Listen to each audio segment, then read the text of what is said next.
Iran is offering to restart negotiations with the West, even as it claims major advancements in its nuclear program. California Congressman Berman is the ranking Democrat on the House Foreign Affairs Committee and follows this issue very closely. He joins me now. Congressman, let me ask you about this. Yesterday in the New York Times, Dennis Ross, who just left the president's national security as a key figure in the Iran portfolio, was his.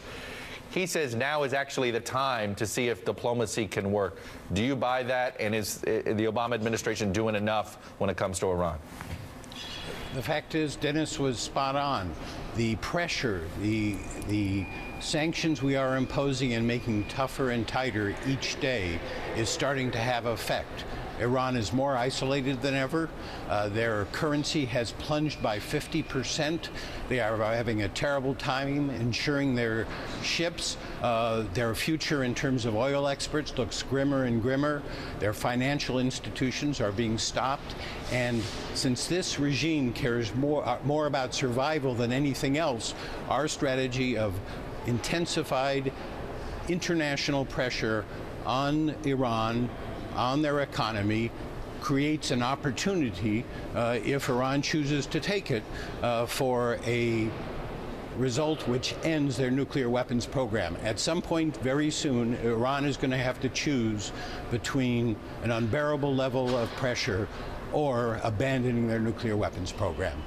When does the U.S. policy, in your mind, when should it shift from these sanctions being about pressuring the regime to stop its nuclear program and simply regime change? I think all of us would like to see regime change. Iran is a terrorist-supporting country.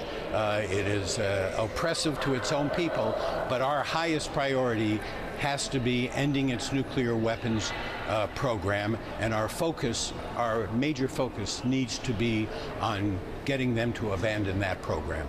Are you concerned that Israel will not take military strikes off the table when it comes to Iran over the next 3 months? I think having the possibility of military strikes is one part of the pressure. The regime in Iran has to understand there's no way out of this box they have put themselves in other than abandoning their nuclear weapons program.